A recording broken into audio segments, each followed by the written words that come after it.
La nouvelle conscience, le commencement. Jour 33. Quel est le but de la création ? La création est un principe. Elle est à la fois le tout et à la fois la partie. La création est un défi. Elle est comme prendre l'avion. Quand vous montez dans un avion, c'est pour vous rendre à une destination. Mais vous ne savez pas vraiment ce qui se passe entre les deux. Vous parcourez tout un chemin sans vraiment le parcourir. Simplement, vous vous réjouissez d'arriver à destination. Vous auriez pu le faire par un autre moyen. Après tout, pourquoi prendre l'avion ? Parce que c'est ainsi que vous l'avez créé. Il y a d'autres moyens, bien sûr, que vous avez créés aussi. Mais l'avion, dans ce cas, est le plus approprié. Il en est de même pour la création. Elle est telle que vous l'avez créée, et elle est ainsi la plus appropriée, jusqu'au jour où vous la redéfinirez, encore et encore, tout comme vous l'avez déjà maintes fois reformulée. Quel est son but alors ? Son but est indéterminé. Son but est justement celui que vous créez. C'est l'essence même de toute la création et de tout ce que vous créez. Vous créez parfois pour répondre à un besoin. Vous créez parfois pour justement créer un nouveau besoin afin de correspondre à ce que vous aviez créé qui s'avérait jusque-là sans grande utilité. Vous créez parfois pour le plaisir. Vous créez parfois pour apprendre et grandir. Le but de la création est comme un tapis de soie que vous brodez. Il est tissé au fur et à mesure. Il grandit et s'éclaircit. Qu'entends-tu vraiment par la création ? C'est une partie essentielle de la question, car dans le fond, tu peux parler de la création au sens de la composition de ton petit déjeuner, ou de la création au sens de l'existence même de toute l'humanité. Ne trouves-tu pas que cela fait une vaste différence ? Pourtant, il n'y en a pas. La création est la création, quelle qu'en soit l'échelle et quelle qu'en soit la dimension. C'est comme le mensonge. Il n'existe pas de petits ou de gros mensonges, puisque cela fait partie de ce que vous considérez comme vrai ou faux, comme blanc ou noir, dans une opposition de deux possibilités qui s'excluent l'une l'autre. Mais la création, elle, est totale inclusion. Elle inclut tout. Elle est tout. Elle inclut tout. Elle est tout. Elle n'a pas d'opposition. Elle n'a rien qui ne soit pas elle ou qui lui soit opposé. Connais-tu quelque chose qui n'ait pas été créé ? Tu peux croire que la planète sur laquelle tu vis, par exemple, n'ait pas été créée. Du moins, tu penses probablement qu'elle n'a pas été créée par l'homme. Mais parlais-tu de la création au sens de ce qui a été créé par l'homme tel que tu le connais aujourd'hui ? Tel que tu crois le connaître d'ailleurs, car tu connais si peu de choses de ta véritable réalité. Quel est le but de la création ? Tu te demandes alors peut-être quel est le but de l'existence ? Puisque la création est en quelque sorte la même chose que l'existence.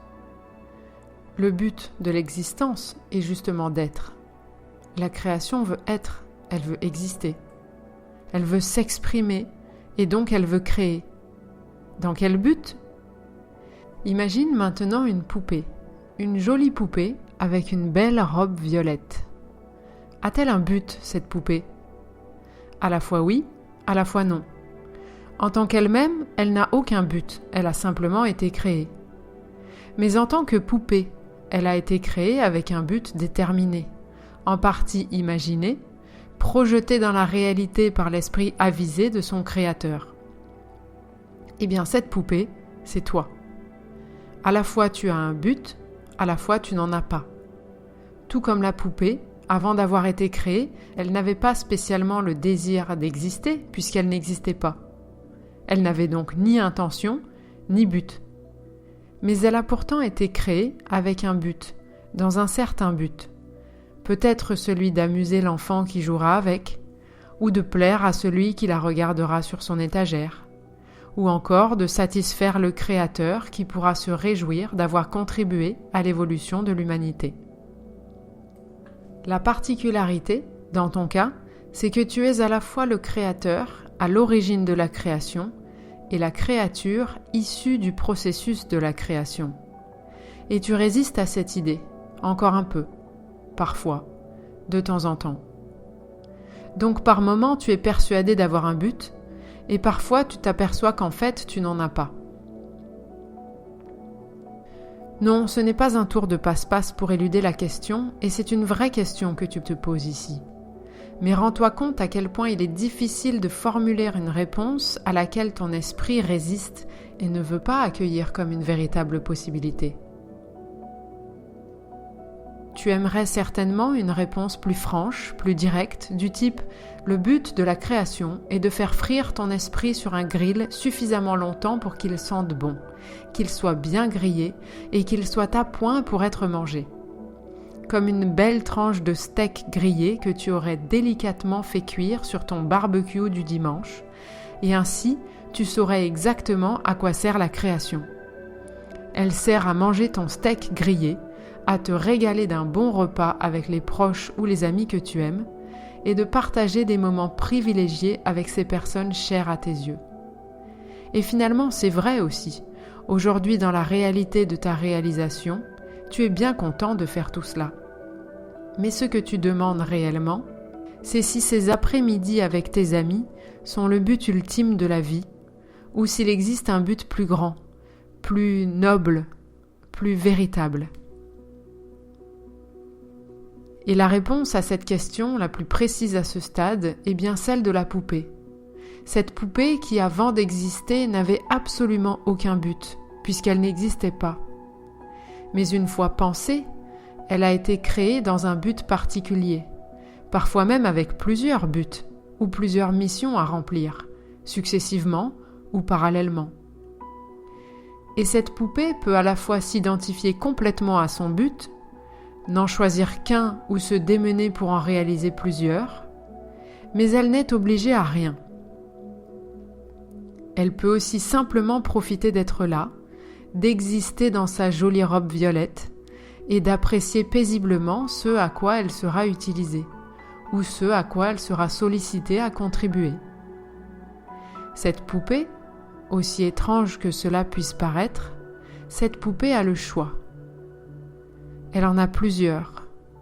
Elle peut même imaginer autre chose à quoi elle pourrait servir, à quoi son créateur n'avait lui-même jamais pensé. Et pourquoi pas faire en sorte de le réaliser. Mais elle n'y est pas obligée. Elle peut, si elle le souhaite. La vérité, c'est que, quel que soit le choix de la poupée, si elle ne veut pas se dénaturer, elle doit rester en harmonie avec la vibration originelle dans laquelle elle a été créée. Car c'est ainsi qu'elle sera pleinement ce pourquoi elle a été créée, quel que soit ce qu'elle choisira de faire, quel que soit ce qu'elle rencontrera sur le chemin de son existence, c'est là qu'elle aura le maximum de puissance. Car si elle se rend malheureuse du fait d'avoir une robe violette, et qu'elle passe sa vie à se dire qu'elle aurait préféré avoir un pantalon rose, comme la poupée d'à côté, elle a perdu le fil de ce pourquoi elle a été créée.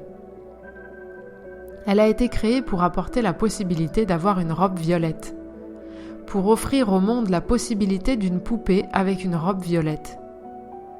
Et le but de cette poupée est bien d'être une poupée dans une robe violette.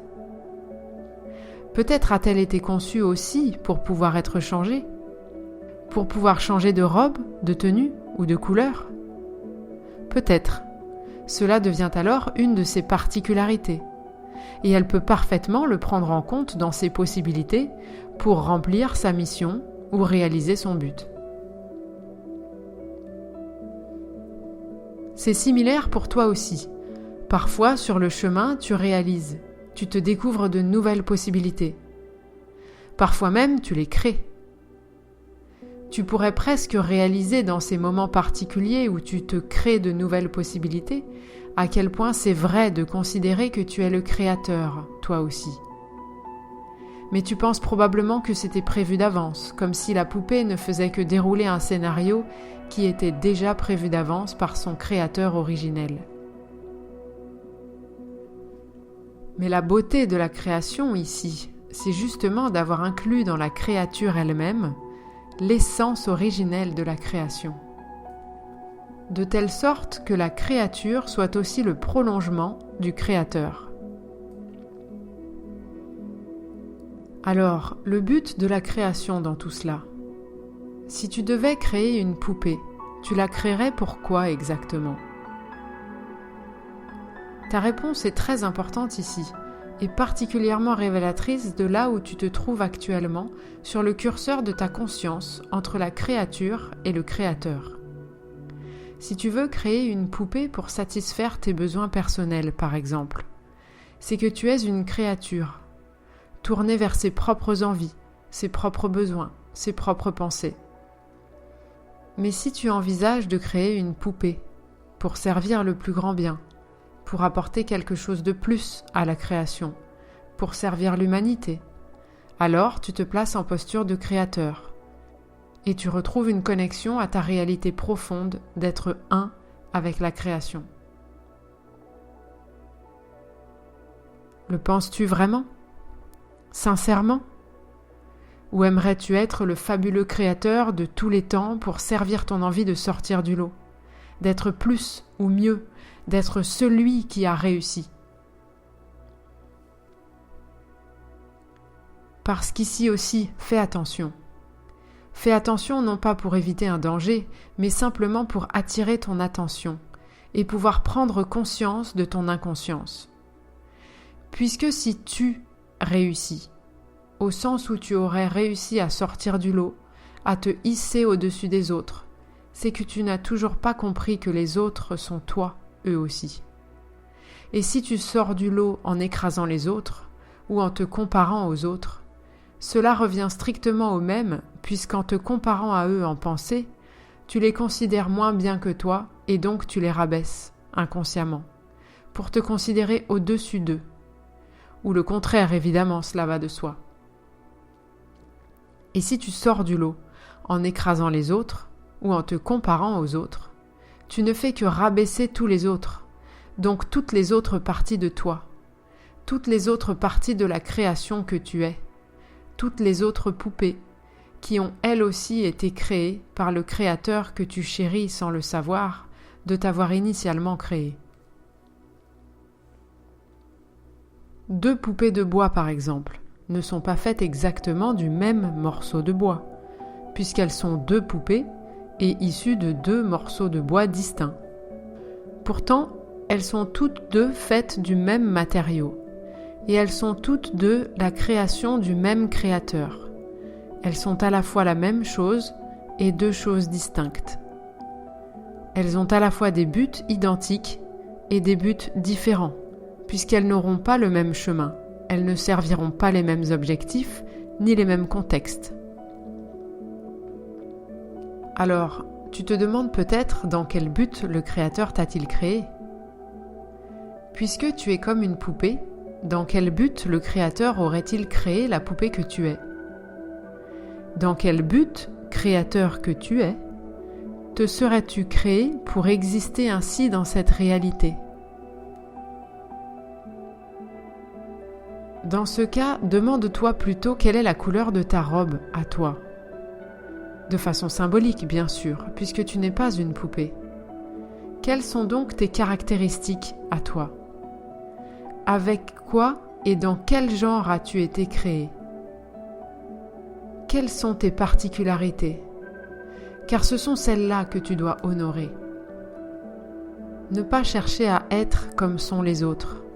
Ne pas se priver d'être sous prétexte de ne pas être ni avoir envie d'être comme les autres. Il s'agit bien d'être celui ou celle que tu as envie d'être. Cette envie profonde, intense, criante de vérité. Et si tu ne l'as pas encore trouvée, c'est que tu n'as pas suffisamment écouté ta propre vérité. Tu étais trop occupé à regarder les autres, ou pire, à les écouter. Et rappelle-toi aussi que la poupée peut avoir plusieurs phases de vie. elle peut d'abord servir à jouer pour un enfant, puis rester magnifiquement posée sous les yeux ébahis d'un autre enfant. Ou encore servir de modèle pour quelqu'un qui aime dessiner, ou être un support pour celui qui aime créer des vêtements de poupée, ou encore servir de support pour quelqu'un qui en a besoin, etc.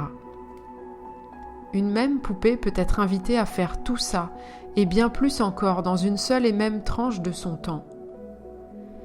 Mais pour cela, elle ne doit pas y résister. Elle doit embrasser les différentes phases de son existence. Elle doit se laisser offrir la possibilité d'un changement lorsque celui-ci se présente. Et même parfois, quand elle avait été décidée pour une prochaine étape, il se peut qu'entre-temps, la suite de son plan soit changée. Mais la poupée, elle, ce qu'elle veut vraiment, c'est quoi ? La poupée, elle, fondamentalement, au départ, elle ne voulait rien du tout. N'oublie pas, la poupée n'a pas besoin de se perdre ni se noyer dans tous ces objectifs qu'elle croit s'être fixés. La poupée, elle, n'a rien demandé. Elle a simplement été créée. Elle a envie d'honorer la création car elle sait qu'elle en est le prolongement. Donc elle veut honorer sa propre essence, sa propre existence. Mais ici, là, comme ça, créer, ce n'est pas forcément sa tasse de thé. Tu n'as pas besoin de boire du thé ni tous les jours, ni en permanence. Tu as le droit d'aimer boire du thé souvent, ou juste de temps en temps, ou même ne pas aimer du tout. À un moment donné, le créateur a voulu simplement pouvoir converser avec un ami. Le créateur a voulu sentir l'odeur d'un bon steak grillé, entendre le bruit du barbecue et les rires de ses amis, ressentir l'amour et la joie d'être ainsi réunis, démultiplier les opportunités et les subtilités pour ressentir cette joie et cet amour, cette gratitude et cette appréciation. Cette délicieuse et agréable sensation d'être là, d'être bien, d'être ensemble et d'être un. Et toi maintenant, qu'as-tu envie de créer ? Pourquoi et dans quel but ? Ainsi, de créature, tu deviendras créateur. Et tu auras retrouvé l'essence de la création. Je vous souhaite de faire bon usage de ces informations. Je suis Aline Dalbiez pour le projet Humanéon. Et si vous écoutez ce message, c'est que vous êtes désormais une poupée réveillée. Et c'est à vous d'honorer votre réalité. Rendez-vous sur humanéon.com pour poser vos questions et y trouver des réponses.